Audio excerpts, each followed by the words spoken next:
있는 곳 때문에 하나님만 바라볼 수밖에 없고 하나님만 의지해서 하루하루를 살아가는 곳입니다. 자, 그런데 하나님께서 이스라엘 백성을 출애굽시키셔서 마라의 쓴물을 단물로 바꾸시고 난 이후에 어디로 이스라엘 백성을 인도하셨습니까? 광야의 오아시스 엘림이라는 곳으로 하나님이 그들을 인도하셨습니다. 지금도 여러분 이 출애굽 광야 여정에 있어서 당시의 정확한 위치를 찾는 것은 어렵습니다. 성경학자들 사이에서도 의견이 분분해요. 공통된 의견이 있는 지명도 있지만 또 여러 의견으로 나뉘는 지명도 많습니다. 성경에 나오는 엘림은 일종의 오아시스 같은 곳인데 마라에서 한 3일 정도 걸리는 곳으로 추정합니다.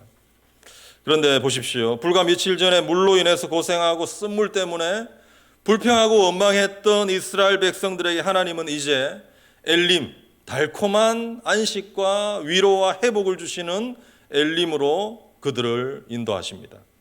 엘림의 뜻 자체는 큰 나무, 상수리 나무라는 뜻인데요.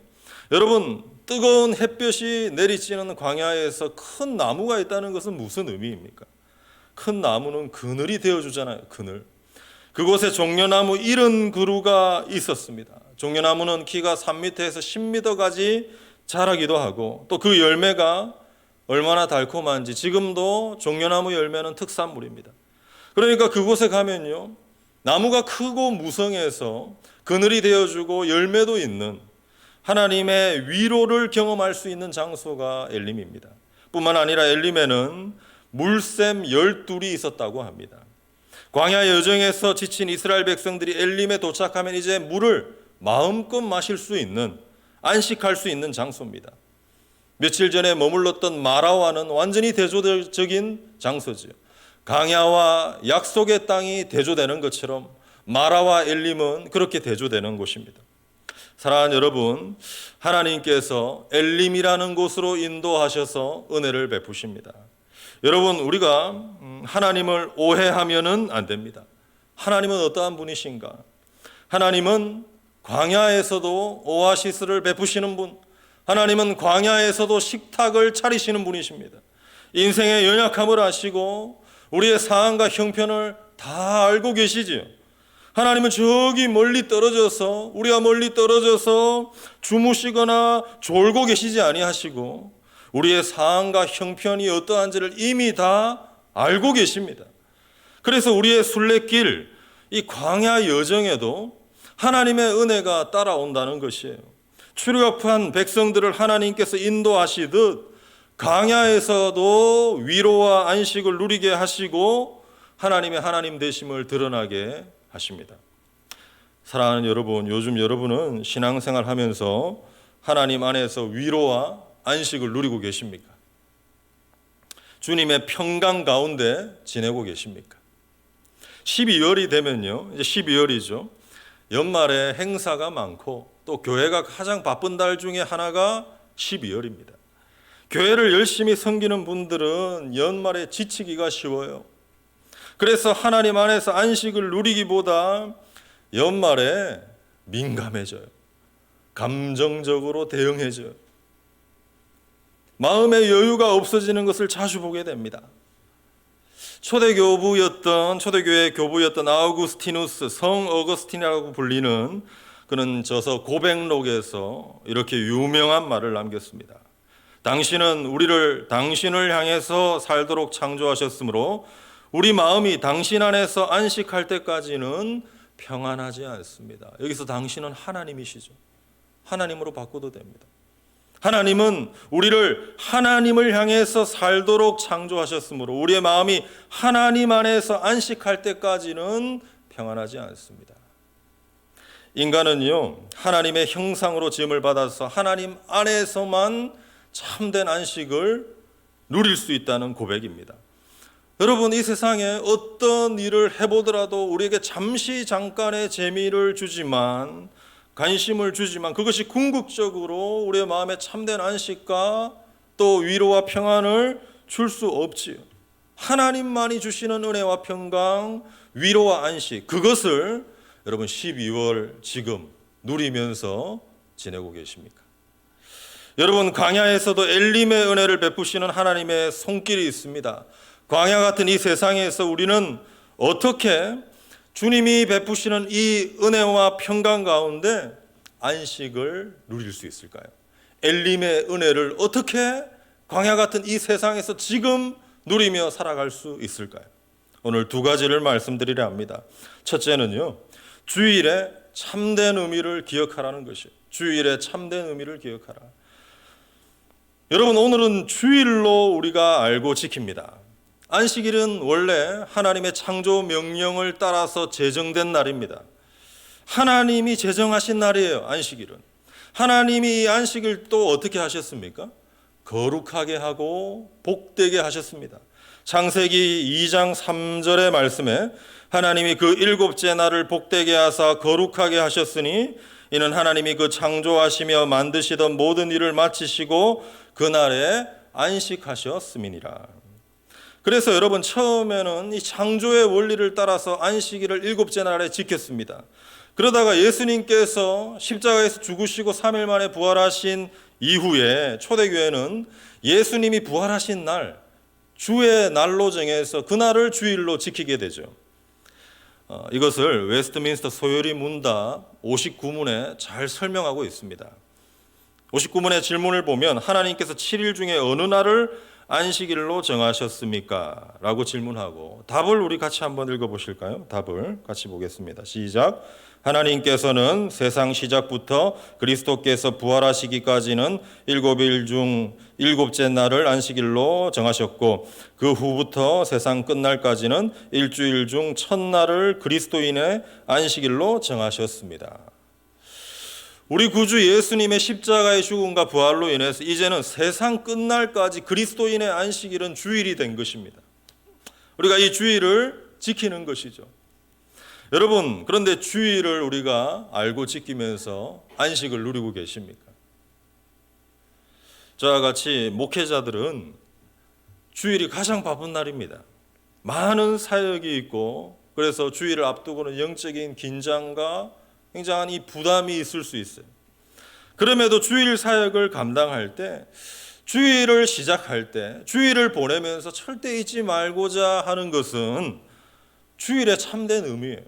주일은 힘든 날인가? 주일은 괴로운 날인가? 하나님이 주일을 그렇게 정하셨는가? 주일에 진짜 하나님이 정하신 의미가 무엇일까? 한 주간 세상에서 분주하게 살아온 성도들도요, 이 주일의 참된 의미를 알고 지킬 때에 주일은 사실 하나님께서 광야 같은 세상에서 우리에게 베푸시는 엘림의 은혜를 누릴 수 있는 날입니다.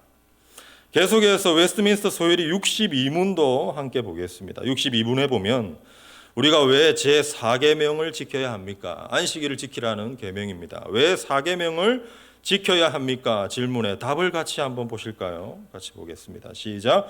하나님께서는 일주일 중 6일은 우리 자신의 일을 할 수 있게 하셨으며 일곱째 날은 특별히 하나님의 소유임을 주장하시고 친히 본을 보이시며 안식일을 축복하셨기 때문입니다. 하나님께서 십계명을 자신의 백성들에게 영원한 도덕법으로 주실 때에 안식일을 지키라 하셨죠. 안식일을 지키라. 안식일을 지키라고 하신 이유를 잘 설명하고 있습니다. 하나님께서 제7일을 자신의 날로 주장하시고 그 날을 거룩하고 복되게 하셨다는 것이에요. 그래서 여러분, 우리가 잊지 말아야 할 것은 주일을 지킨다는 것은 무거운 짐이나 힘들고 어려운 숙제가 아닙니다. 주일을 지키는 것은요, 주일 시간을 지키고 할애하는 것은 손해가 아닙니다. 오히려 하나님께서 이 날을 정하셔서 자신의 백성을 향해 주시고자 하는 것은 무엇입니까? 세상이 줄 수 없는 위로, 세상이 줄 수 없는 은혜와 평강, 안식을 주시기 위함이에요. 마치 광야 같은 세상에서 엘림에 도착했을 때 그늘이 되고 마실 물을 주시는 그 하나님의 은혜를 누리는 것처럼 이 주일에 하나님이 원래 안식일을 정하셨을 때는 거룩하고 복되게 정하신 것입니다. 힘들게 한 주간을 살아가다가 주일이 되면요, 교회에 나오죠. 교회에 나와서 예배드리고 성도들 간에 교제를 나눕니다. 또 한 주간 열심히 살다 보니 우리 영적인 초점이 세상을 향해 있다가 하나님 말씀을 듣고 찬양하고 기도할 때 다시금 우리의 영적인 초점이 하나님 나라를 바라보게 됩니다. 그때에 영혼의 안식을 누리게 되는 것이죠.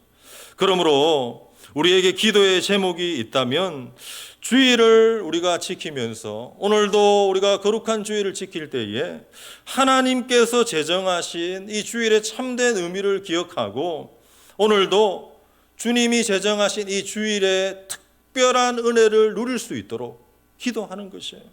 그렇지 않으면 주일의 많은 섬김과 봉사로 인해서 우리가 기뻐하고 감사하고 안식하고 하나님 주시는 달콤한 은혜를 누려야 하는데 주일의 의미를 놓치게 됩니다. 주일은 힘든 날, 주일은 손해보는 날, 이런 잘못된 오해를 하게 되는 거예요. 예수님은 안식일에 관해서 무엇이라고 말씀하셨습니까? 인자는 안식일의 주인이라 했습니다. 마태복음 12장 8절에 인자는 안식일의 주인이라 하시니라. 여러분, 하나님의 백성은요, 우리 모두 다 예수 그리스도로 말미암아 하나님의 거룩한 백성이 되었죠. 하나님의 백성은 하나님의 은혜로 살아갈 수 있습니다. 광야 같은 세상에서 하나님의 돌보심의 은혜, 마른 목을 축이면서 쉴 수 있는 오아시스의 은혜가 없다면 우리는 사실 아무런 힘을 쓸 수가 없어요. 그런데 이러한 안식을 하나님은 주일을 통해서 새 힘을 다시금 베풀어 주십니다. 사랑하는 성도님 여러분, 주일의 의미를 기억하고 지킬 때에 바로 영적인 부요함을 누리는 줄 믿습니다. 하나님께서 주일 성수 가운데 특별한 은혜를 베풀어 주시는 줄 믿습니다. 왜요? 주일을 하나님이 정하셨잖아요. 인간이 회의를 해서 주일을 정하자 한 것이 아닙니다. 하나님이 정하신 거예요. 하나님이.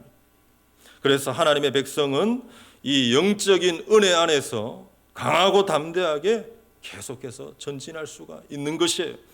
그런데 주일을 지키지 못할 때는 영적인 손해가 있습니다.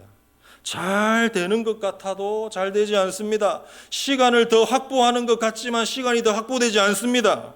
아무리 세상 일이 바빠서 주일을 놓치고 세상 일을 열심히 한다고 하나님께서 축복하실까요? 축복하실까요? 주일은 하나님이 정하신 날인데 기억해야 합니다. 하나님의 백성은 하나님의 은혜로 번성해야 하는데 하나님이 힘 주시고 하나님이 복 주시고 하나님이 형통케 하시면 되는 것입니다. 그러면 되는 것이에요. 그런데 지금 당장 눈에 보이는 대로 세상의 방법을 따라서 간다고 해서 결코 형통할 수가 없어요. 왜냐? 우리의 주인은 하나님이시기 때문에 인생의 생사화복을 하나님이 주관하시기 때문에 시편 127편 1절의 말씀 같이 한번 보시겠습니다. 같이 봅니다. 시작. 여호와께서 집을 세우지 아니하시면 세우는 자의 수고가 헛되며 여호와께서 성을 지키지 아니하시면 파수꾼의 깨어 있음이 헛되도다. 아무리 집을 세우려 해도 아무리 성을 지키려 해도 하나님이 도우시고 함께 하시지 않으면 헛되다는 것이에요. 오늘도 우리는 복된 주일을 지키는데 이 복된 주일 전심으로 하나님을 예배하며 성도 간의 거룩한 교제를 통해 세상에서는 결코 누릴 수 없는 하나님만이 주실 수 있는 영적인 부요함, 하나님의 축복과 은혜를 풍성히 누리시길 예수님의 이름으로 축원합니다. 둘째로 광야 같은 이 세상에서 어떻게 우리는 엘림의 은혜를 누리며 살아갈 수 있을까요? 둘째는 모든 짐을 주님께 다 맡기는 것입니다. 모든 짐을 주님께 다 맡기라. 예수님은 우리가 걸어가는 인생의 수고와 무거운 짐이 무엇인지 알고 있습니다. 지금 나의 상황과 형편을 주님은 다 알고 있습니다. 예수님과 우리의 관계는 인격적인 연합이에요. 인격적인 연합이에요. 예수님은 그래서 지금 내가 하고 있는 고민, 말 못할 아픔, 슬픔까지 다 알고 계시죠. 우리의 마음을 꿰뚫고 계세요, 예수님은. 그런데요, 예수님은 그런 우리를 향해 수고하고 무거운 짐을 갖고서 자신에게 나오라고 말씀하십니다. 이게 중요합니다.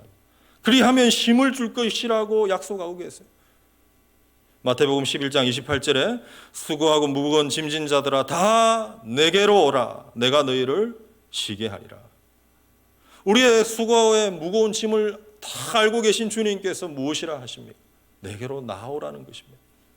여러분, 지금 우리 주변에서 들려오는 정치, 경제, 사회, 또 교육, 문화 각 분야에 들리는 소식들은 어떻습니까? 우리의 마음을 힘들게 하고 때로는 부담이 되고 답답하고 한숨이 나오고 어느 것 하나 우리의 마음을 좀 시원하게 하는 소식들을 좀처럼 듣기가 힘듭니다. 또 하루를 살아가면서 계속해서 염려와 근심, 걱정은 찾아옵니다. 저는 염려와 근심, 걱정을 생각하면 꼭 파도와 같다는 생각을 해요. 파도와 같다. 여러분, 바닷가에 가보신 적이 다 있으시지요? 창원에 이사 와서 가까운 곳에 진해 바다가 있더라고요. 그래서 바다가 있어서 참 좋은 것 같습니다. 월요일에 진해루라는 곳에 잠시 가봤는데 가보니까 그곳은 비교적 파도가 잔잔해요. 호수처럼 잔잔하더라고요. 그런데 바다는요, 파도가 계속 옵니다. 파도가 없는 바다는 없습니다. 파도가요, 작게 칠 때도 있지만 폭풍우가 치면 어때요? 2m, 3m, 5m, 10m까지 파도가 칩니다. 우리가 살아가는 삶의 여정에서 아무런 염려와 근심, 걱정이 없는 삶이 있을까요? 바다의 파도가 계속해서 오는 것처럼 우리의 삶에도 염려와 근심, 걱정은 날마다 찾아오는 것입니다. 파도와 같아요, 파도와. 오늘 이 문제가 해결되면요, 내일 또 다른 문제가 찾아옵니다. 제가 한 장로님과 대화하는 중에 웃으면서 이런 말씀을 하셨어요. 장로님은 나이가 70세가 넘으셔서 은퇴를 하셨는데 90이 넘은 노모가 계셨습니다. 근데 인사차 어머니를 뵈러 가면 이 장로님께서 인사차 노모 어머니를 뵈러 가면 아직까지도 은퇴를 한 장로님을 향해서 이 노모께서 이렇게 얘기하신다는 거예요. 자식이라고 차 조심해라. 차 조심해라. 부모님들은 자식을 향한 염려와 걱정이요, 90이 넘도록 끝나지 않는 것이에요. 은퇴를 한 장로님에게 차 조심해라. 여러분, 가정의 문제, 사업의 문제, 건강의 문제, 자녀의 문제, 관계의 문제, 우리의 삶에 찾아오는 크고 작은 문제들은 파도와 같습니다. 계속해서 염려, 근심, 걱정이 찾아옵니다. 여러분, 내일은 내일 또 파도가 찾아올 거예요. 또 염려가 찾아올 거예요. 쉬지 않고 찾아옵니다. 그런데 그 무거운 짐을 날마다 자신이 지고 살아간다면 얼마나 불편하고 힘든 일입니까? 생각해 보십시오. 오늘도 우리는 집을 나섰습니다. 집을 나서는데 오늘도 하루를 시작하며 현관문을 나설 때에 30kg가 넘는 염려와 근심이라는 배낭을 탁 짊어지고 현관을 나선다면 하루 종일 얼마나 피곤한 일입니까? 하나님께서는 그 모든 무거운 짐을 자신에게 다 맡기라고 말씀하세요. 다 맡기라. 염려가 찾아오면 염려를 묵상하지 말고 염려에 얽매이지 말고 기도하라는 것이죠. 베드로전서 5장 7절의 말씀 같이 한번 보겠습니다. 같이 봅니다. 시작. 너희 염려를 다 주께 맡기라. 이는 그가 너희를 돌보심이라. 베드로 사도가 말씀을 전합니다. 너희 염려를 다 주께 맡기라. 다 맡기라는 거예요. 다 맡기라. 하나도 빠짐없이 다 맡기라. 지금 여러분의 마음에 찾아오는 염려와 근심, 걱정이 무엇입니까? 그것을 다 맡기는 거예요. 다 맡기는 거예요. 다 맡긴 자는 자유롭습니다. 다 맡긴 자는 가볍습니다. 다 맡긴 자는 맡겼으니까 기분이 좋습니다. 하나도 빠짐없이 다 맡기라는 거예요. 너희 염려를 다 맡기라. 여러분, 원래 이 맡기다라는 말은요, 원어로 내던지다라는 뜻이 있어요. 내던지다. 모든 염려를 주께 맡기라. 주님께 내던지라는 거예요. 내 인생의 염려, 근심, 걱정 모든 짐을 다 내던지라. 그러면 주님께서 그 짐을 대신 맡아주십니다. 시편 68편 19절에 날마다 우리 짐을 지시는 주 곧 우리의 구원이신 하나님을 찬송할지로다. 우리의 무거운 인생의 짐을 주님께 맡기면 주님은 우리의 짐을 대신 지십니다. 대신 맡아주시고 대신 해결해 주십니다. 여기에 바로 기도하는 사람이 누리는 기쁨과 평강이 있어요. 기도하면서 염려, 근심, 걱정 날마다 파도처럼 찾아오지만 다 맡겼더니 가볍지요. 기분이 좋지요. 평강이 찾아오지요. 맡긴 자는 가벼운 것이에요. 자녀를 양육함에 있어서도 그렇습니다.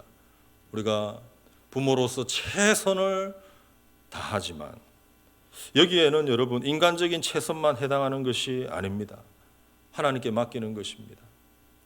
자녀, 하나님이 주신 자녀 아닙니까? 하나님이 주신 선물 아닙니까? 하나님의 최선으로 자녀들을 하나님께서 인도해 가시도록 우리가 하나님께 자녀들을 위해 기도하며 맡기는 것이죠. 우리도 최선을 다해서 양육하고 하지만 그걸로만 되는 것이 아니에요. 하나님께 자녀를 맡기는 것입니다. 그러면 하나님이 자녀를 주셨으니까 하나님께 맡겨드릴 때 하나님의 최선으로 역사하실 줄 믿습니다. 요즘에 한국에서 택배 문화가 필수입니다. 아마 택배를 이용하지 않는 분들은 거의 없을 줄로 압니다. 저도 택배를 자주 이용하는 편인데 간혹 이 택배를 받는 즐거움도 있지만요, 택배가 불편한 짐처럼 느껴질 때가 있습니다. 한 번은 5배송된 물건이 있었어요. 5배송된 물건을 다시 반품을 해야 할 상황인데 이제 반품 신청을 했습니다. 요즘에는요, 반품 신청을 하면 자동으로 회수가 돼서 택배 기사분들이 오셔가지고 이제 가져가시죠. 그런데 분명히 반품 신청을 했는데 며칠이 지나도 이 반품을 가지러 오지 않는 것이에요. 그래서 확인을 해봤죠. 분명히 반품 신청이 들어갔고 접수가 되었는데 왜 가지러 오지 않는 것인가? 며칠이 지나도. 어느 순간 보니까 외출을 하더라도 이게 나에게 무거운 짐이 되어 있어요. 빨리 반품을 처리해야 속 시원하겠는데 하루 이틀 계속 가지고 있다 보니까 신경 쓰이고 짐이 되어버렸어요. 언제 연락이 올까? 계속 불편한 거예요. 이후에 다시 확인하고 다시 접수하면서 그 오래된 반품을 회수하게 되었습니다. 업체에서 가지고 가니까 속이 얼마나 시원한지 몰라요. 후련한지 몰라요. 사랑하는 여러분, 하나님께 맡겨야 되는데 맡기지 않고 나 혼자 고민하고 이리저리 생각만 하면서 나에게 무거운 짐이 된 염려와 근심과 걱정이 무엇이 있습니까? 맡겨야 되는데, 주님께 턱 하고 맡겨야 되는데, 주님께 내 던져야 하는데, 그것을 오늘 이 시간 하나님께 다 맡기십시오. 전능하신 하나님의 팔에 다 맡기십시오. 너희 염려를 다 맡기라 하셨잖아요. 다 맡기는 것입니다. 빌립보 4장 6절 7절 같이 한번 보시겠습니다. 같이 봅니다. 시작. 아무것도 염려하지 말고 다만 모든 일에 기도와 간구로 너희 구할 것을 감사함으로 하나님께 아뢰라. 그리하면 모든 지각에 뛰어난 하나님의 평강이 그리스도 예수 안에서 너희 마음과 생각을 지키시리라. 여러분, 기도하지 않는다는 것은 계속해서 내 삶의 무거운 짐이 늘어나는 것과 같습니다. 계속 짐이 늘어나요. 날마다 염려, 근심, 걱정이 찾아오는데 기도하지 않고서 어떻게 나 혼자서 그것을 감당할 수 있겠습니까? 불가능합니다. 짐이 하나 둘씩 쌓이고 무거워지면 어떻게 됩니까? 결국에는요, 짐이 많아지면 불평과 원망이 나와요. 왜 이렇게 짐이 많냐고. 그리고 나중에는 그 짐이 무거워서 주저앉게 됩니다. 전진할 수가 없어요. 아무리 체력이 좋아도, 아무리 성격이 좋아도 짐을 계속 맡기면, 그 사람에게 짐을 계속 맡기면 짐이 점점 무거워지니까 힘든 거예요. 불평이 나오는 거예요. 나중에는 못 갑니다. 주저앉습니다. 사랑하는 여러분, 광야에서 오아시스를 만난다면 지친 몸과 마음이 회복되고 새 힘을 얻어서 다시 나아갈 수 있습니다. 마찬가지예요. 광야 같은 이 세상에서 우리가 믿음의 경주를 잘 달릴 수 있는 비결은 무엇입니까? 광야에도 오아시스를 베푸시는 하나님의 선한 손길이 있다는 것을 우리가 믿고 의지하는 것입니다. 그것을 오늘 두 가지 말씀드렸죠. 주일의 참된 의미를 기억하고 지키라는 것이고, 날마다 파도처럼 찾아오는 염려, 근심, 걱정의 문제를 내가 떠안고 가려면 힘듭니다. 결국에 주저앉습니다. 오늘도 주님께 맡기고 내일도 맡기고 다 맡기는 거예요. 그래서 우리는 가볍게, 날마다 몸을 가볍게, 맡긴 자는 가볍습니다. 예수님은 십자가의 죽음을 앞두시고 제자들을 향해 평안을 정하시죠. 예수님은 십자가 앞에서 제자들에게 진정한 평안을 전하십니다. 그 평안은 세상을 이기었노라 말씀하시는 평안이에요. 요한복음 16장 33절에 이것을 너희에게 이르는 것은 너희로 내 안에서 평안을 누리게 하려 함이라. 세상에서는 너희가 환난을 당하나 담대하라. 내가 세상을 이기었노라. 세상에서는 너희가 환난을 당하나 담대하라. 내가 세상을 이기었노라. 사랑하는 성도님 여러분, 광야에도 오아시스는 있습니다. 광야라고 불평하고 원망만 할 것이 아니라 광야에서 베푸시는 하나님의 은혜가 있습니다. 거기서 우리는 안식을 누리고 새 힘을 얻어서 믿음으로 계속 전진할 수 있습니다. 여러분, 광야는요 정착하는 곳이 아니에요. 광야는 통과하는 곳입니다. 전진해야 돼요. 믿음으로 또 전진해야 돼요. 주저앉으면 안 됩니다. 우리 사랑하는 서머나 성도님 모두가 광야에서 베푸시는 하나님의 오아시스의 은혜를 알고 누리며 광야 같은 세상에서도 기뻐하며 감사하며 살아가시기를 예수님의 이름으로 축원합니다. 찬송가